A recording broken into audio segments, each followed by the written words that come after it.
اصلا در مورد شوهر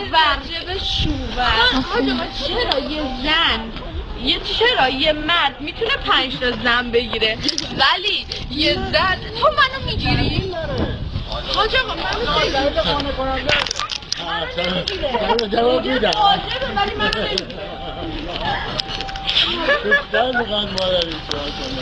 حاج آقا ببین من چی میگم من میخوام زنت شم مونه تو همدمت شم من میخوام به این عباس قسم بخورم که تا پاش میمونه میخوای مثل سلطان سلیمان بوسش کنم حاج آقا ولی منو بگیر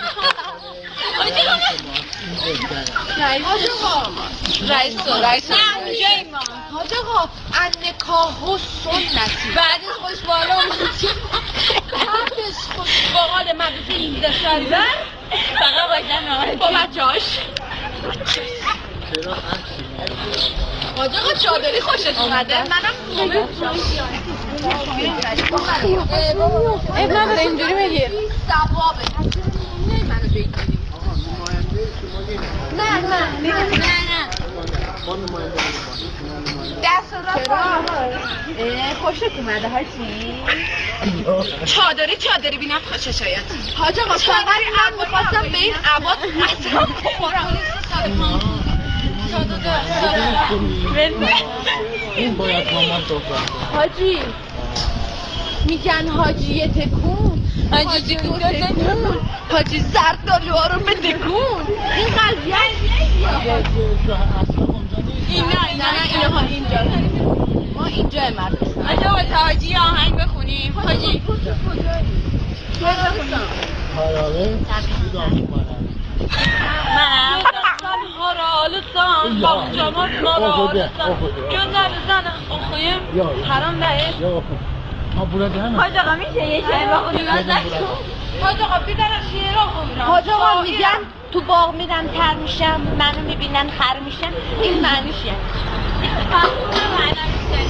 حاج آقا میبینی حسین ابلیس چی گفته؟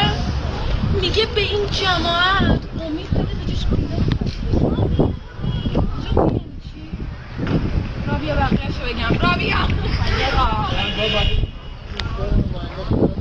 نه کسیه دیره بریم مجاری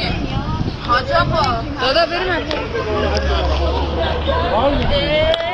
چطور حاج آقا اینا ثواب نیست مزاح کردیم اینایی که میگی ثواب نیست چرا منو نمیگیری؟ اگه ثوابه چرا منو نمیگیری؟ حاج آقا ول کن اینا بای فور ایور حاجی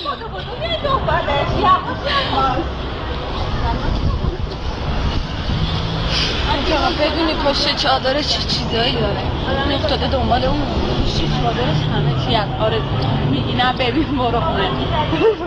خودش من دیدم برگشت به این پیسرش قسم اینجا رو میبینی به این میگم پیسر به ترکی به این پیسر قسم حالا ببین میخواد بره زیر چادر رو بکن نه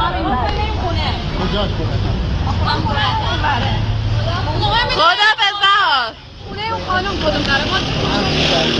چشم